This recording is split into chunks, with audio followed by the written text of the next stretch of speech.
Okay, di makatulog. Mag-aalauna na. Basta pa buhok ko eh. So, yes, vlog tayo. Okay, I decided to topic this. Ewan ko sa inyo kung ito po ba madalas niyong naririnig sa mga ina-attendan yung mga congregations or churches o sa mga institutes or churches or whatever. Yung tungkol po ito dun sa death and life is in the power of the tongue, are in the power of the tongue. Kung ano yung sinasalita mo, actually yun ang mangyayari sa'yo eh. Kasi if you have faith in Jesus, I'm talking to born-again Christians here, okay? Yung effectivity nito, yung pag-speak ng words, no? Out of nothing, you can speak. Because Jesus lives in you, the Holy Spirit lives in you, your words have power.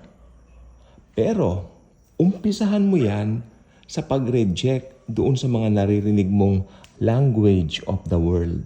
Meron pong language of the world. Like for example, ay, maghihirap yata ako ngayon. Ay, wala yata akong pera. Yes, at ang nakakatakot po nito at ang nakakasad ka na lang po natin, ang mga nag-i-speak sometimes ng language of the world sa atin, ay yung mga mahal natin sa buhay na wala sa Panginoon. I have one aunt na galing ng Amerika o nasa Amerika. Unbeliever po siya na yung grabe ang language of the world sa kanya. Puro negativity, puro negatibo. No? Pagka may nakita siyang parang inuubo, gano'n. Baka gano'n na yan. Baka may sakit na yan, gano'n. Refuse to hear language of the world first. And then you can speak. Because death and life are in the power of the tongue. Psalm 118 verse 21 po yan. Okay? So ang salmo po, ano po ba itong salmo? Sino po ba ang may akda ng salmo? Walang iba kundi po si Haring David. Okay. At ang salmo po, mostly ito po ay mga prophecy tungkol sa future. So we can relate to this. We cannot just only relate to this, but we can claim this. Death and life are in the power of the tongue. Ang Proverbs 18 pala siya, 21, no? Oh, yes. Proverbs also we can claim, no? Kasi ang Proverbs po, ito ay mga applicable sa mga pang-araw-araw na gawain natin. Yes, tama po pala. Hindi po pala Psalm. Meron pala akong gustong sabihin doon sa Psalm, nakalimutan ko. Maganda rin po siya. Ayun, surely goodness and mercy shall follow me all the days of my life. Huwag niyo pong kalilimutan yan. At saka, ito sigurado ko nasa Psalm po ito. Psalm 103 verses 2 to 5, yun po ang mga benefits natin bilang believers. Napaghalo-halo ko po kasi wala naman po akong hawak na kodi ko. Ganito po sa vlog natin, totoo pa. Nagkamali po ko, halimbawa, hindi po ko nag-edit. Ayaw ko po. Dahil totoo lang tayo dito sa vlog natin. No? So, pati mga alulong ng aso, siguro may nakikitang multo, naririnig. O diba? Ganyan tayo katotoo dito. Be real, be realistic. Ako, lumalabas na yung mga kaluluwa. Nakita ko. Joke. Saan na ba tayo? Ang pirang mga asong ito. Kasi po, dyan po sa tapat ng bahay namin, worker po yung mag-asawa diyan. So, gabi po sila umuwi. Ewan ko po kasi may business po sila. Actually, mag-uumaga na po. So, dito naman po sa syudad, pare-paro tayong hindi makatulog. So, ayos lang, di po ba? Okay, saan ba? Ba't pa tayo napunta dyan? Okay, so, sinasabi ko. Ayun, yung Psalm, si Haring David po ang may akda. Can we claim Psalms? Of course, by all means. Itong gusto ko sabihin sa inyo, believers, I'm talking to believers. Yung mga sumpa po sa Old Testament, hindi na po para sa atin yan. Tandaan nyo lahat ng sumpa natin, Galatians, Bible, mga Bible nyo kunin nyo po. Okay, isulat na nyo. Galatians 3:20. Lahat ng sumpa sa atin, kinuha na ni Kristo Jesus nung siya ay namatay sa krus. Sapagkat sumpain ang mga ibinitin sa puno.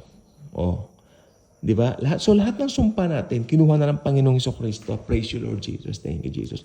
You know what? We cannot do anything just to praise Jesus. Napakabuti ni Jesus. Namatay siya para sa atin. Hindi lang para bigyan kaligtasan ng kaluluwa natin, kundi para bigyan tayo ng maraming blessings. Abundant life. John 10:10 yan. At higit sa lahat, health.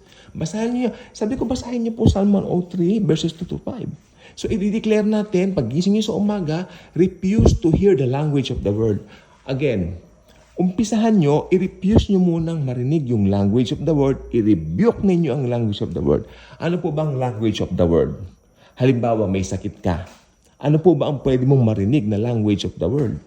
Ganito. Naku, baka meron kang malalang sakit. Naku, baka ganito yan. Naku, baka ganon. Hindi ba lahi nyo may cancer? Hindi ba lahi nyo may... Refuse to hear that. In Jesus' mighty name, I am healed. I am whole. And then, I suggest mag-take ka ng komunyon. Meron ka mga...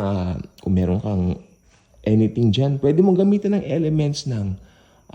kung may red wine ka, social ka, halimbawa, o red wine. Tapos, kung medyo nagtitipid ka naman, Gatorade. Gatorade, no?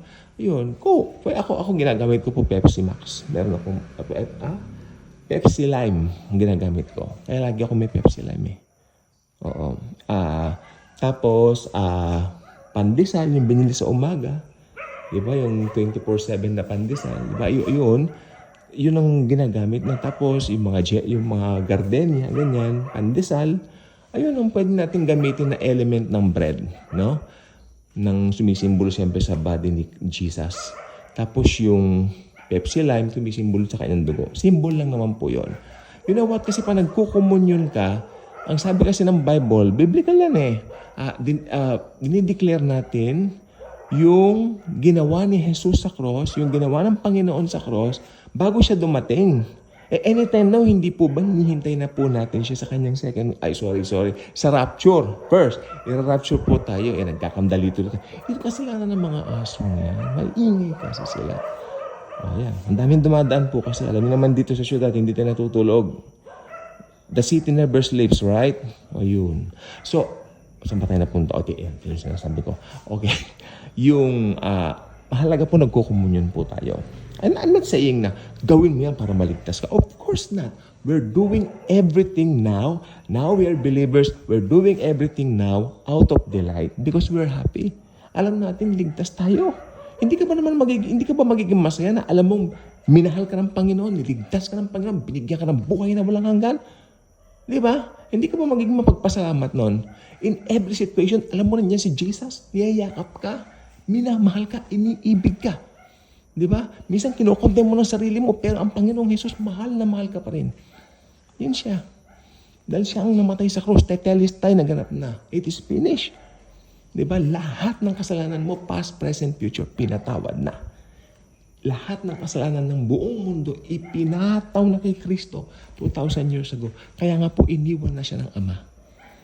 Kaya wala na pong power sa atin ng mga language of the world. At ang masaklap po dito, sabi ko po sa inyo, ang nagbibigay sa atin ng language of the world, minsan mga minamahal pa natin sa buhay. Kaya kung meron ka mag-anak na unbeliever, merong language of the world dyan. Halimbawa, ganito, kahit mahirap ang buhay, ayos lang. Kaya-kayanin yan. Ang dami po sa Facebook na ganyan. Kanina nakita po ko, kulang na raw yung budget, pero kaya yan. Pero wala naman sila binabanggit na Diyos. By the help of God. Tapos meron pa, nasa tao ang gawa, nasa Diyos ang awa, mga ganyan. Language of the world po yan. Yung mga hindi marunong lumingon sa, although si Jose Rizal po may sabi niyan, pero kung titignan mo kasi, no, I love Jose Rizal ha, marami akong libro niyan. Yung sabi kasi niya, ang hindi raw marunong lumingon sa pinanggalingan, di makapaparoon sa paroroonan, no? Tama naman po yun. Pero mas gusto ko po yung ang lingon ng lingon ay hindi makakarating sa paroroonan. Ayun ang sabi naman ni Jesus Christ. Di ba? Sabi ni Jesus Christ, hindi karapat dapat sa akin ang lingon ng lingon. Di ba? Dapat, it's time to determine the language of the world and the language of our soul, the Bible, the Lord Jesus Christ. It's time to determine and choose to speak the language of our soul. That's the Holy Bible. Ne? Alam niyo ba sinasabi ko? Okay? Mahal natin si Jose Rizal, pambansang bayani natin siya. Pero mas pipiliin ko yung sinabi ni Lord Jesus na hindi karapat-dapat na maging disciple ko yung lingon ng lingon. Oo nga naman, lingon ka ng lingon sa pinanggalingan mo eh. Ay sabi nga ni Apostol Pablo ay isa lang ang ginagawa ko ngayon, forgetting the past and focus on what is ahead. Hindi niyo pa napansin, maraming mga language of the world. Ingat po tayo dyan. Sige. Yung mga popular saying ang sinasabi ko. Tapos yung mga negative na salita, yan, language of the word lahat yan. Language of the word yan. Kaya ngayon, ang nakakalungkot po nito, ewan ko lang po, if you observe this sa Facebook, ang daming tao. Sa Facebook, marami silang mga, nakita niyo yung mga paborito nilang i-post ngayon sa Facebook. Halimbawa, isang sikat na artista, nag-quote siya, yun ang nilalagay nila eh. Ang mga nagko-quote, mostly lang ganyan, mga unbelievers. Ako nagko-quote din po ako minsan pag nagustuhan ko yung laman. Pero mostly word of God talaga. If you are a believer, itong gusto ko sabihin po, born again Christian ka, hindi ko sasabihin lahat, pero at least, napakarami mong post tungkol kay Jesus. Yes, sa Bible, di ba? Doon sa mga, sa My Day mo, si Jesus, di ba? Minsan lalagay mo pang profile picture mo yung mga Bible verses. Napakaganda. Pero hindi ko sinabing gawin naman yung lahat na gano'n, di ba? Kasi nasa grace naman tayo. Kung nililid ka lang, Panginoon, bakit hindi? Hirap makakuha ng antok. Pag hindi ka dalawin ng antok, mag-record na lang ako. Dahil, yes, marami pa makikinabang. So, yun ang gusto ko sabihin po sa ating lahat. Maraming language of the world.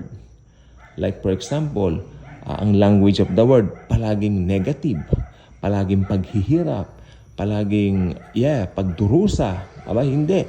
Yung mga mahilig maroon ng mga drama. Di ba?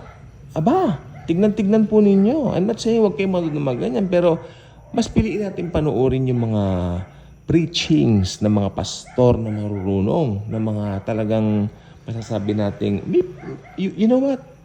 Yung pwede tayong makinabang. Ayun, tulad ditong Daily Good Vibes. Hindi kinabang kayo dito. Malaki. Subscribe na po kayo. Diba? Yung mga hindi pa nakasubscribe na kamag-anak, pa-subscribe niyo po dito. Kasi ito, pangako ko lang naman po ito. Tulad ngayon, hindi ako makatulog. Diba, may kanta si April Buere, sa gabi, di makatulog. Kantahin ko pa. Pag hindi ako makatulog, talaga ako yung nag-vlog. So maraming kapakinabangan din eh. No? Dahil dito walang bida kundi si Jesus. Daily Good Vibes is Jesus. Okay, bakit nga po ba Daily Good Vibes? Kasi ang gusto ko po, on a daily basis, meron akong na-i-offer sa inyo na salita ni Jesus. Siyempre, pag nakarinig ka naman ng salita ni Jesus, hindi ka ba nag-good vibes? Hindi ba pampa-good vibes siya? Ganun po yan. Kaya ang gusto ko po sabihin po sa inyo, it's time for us Christians, believers, to move forward. Ipagmalaki natin ang salita ni Jesus. Kasi, sabi ko nga po sa Facebook, obserbahan po ninyo. Halimbawa po, isang sikat na artista. Halimbawa si Taylor Swift. Kasi siya po ang pinakasikat na tao sa buong mundo ngayon. Walang tatalo kay Taylor Swift. Maniwala po kayo sa akin. Sa 2028 daw, she will have a concert here. At talagang ipagpapabuild siya ng stage. Walang tatalo kay Taylor Swift. Siya ang pinakasikat na tao sa buong mundo sa ngayon. Okay. Pag si Taylor Swift nag-quote, maski malayo sa sinasabi ng, pardon me ha, ako may mga CD ako ni Taylor Swift, mahal ko rin siya. Gusto ko po yung mga music niya. Pero sometimes yung kanyang, siyempre, yung kanyang pananaw, hindi tayo suwato, hindi tayo akma, o hindi tayo agree. Pero yung mga hindi inaagrihan ng salita ng Diyos na kanyang pinopost, marami pong nag-share niyan sa Facebook. Dahil, sometimes hindi doon sa mga ipinost niya ng mga salita o kataga, kundi dahil sikat siya. Siya ang pinakasikat na tao sa buong mundo. Aminin po natin yan. Walang tatalo sa kanya. Di ba? Pero tatalunin niya ng Antichrist pagdating niya. Siyempre, malayo. Malayo. Milya-milya. Okay? Pero sa ngayon, ang pinag-uusapan natin, Taylor Swift, she's the most popular person on earth right now. Grabe. Ang impluensya sa mga kabataan. Although matanda na rin siya. Magte-35 na yan. Hindi kami nagkakalayo ng edad niyan. Pero, ba't nai-impluensyahan pa niya yung mga kabataan? Hindi niya napansin niyaon. Oo. So, ayun pong gusto ko pong sabihin po sa ating lahat. Kung sikat yung nag-post, maski malayo sa sinasabi ng salita ng Panginoong Hesukristo sa Biblia, yan ang gustong-gusto nilang sinashare. Ibinabahagi. Dahil sikat yung tao nagsalita Di ba? Pero tandaan ninyo, may nakalagay po sa Book of Hebrews, Jesus Christ is the same yesterday, today, and forever. Kaya ito pong iiwanan ko sa inyo sa gabing ito, o sa umagang ito. Alauna na, umaga na po.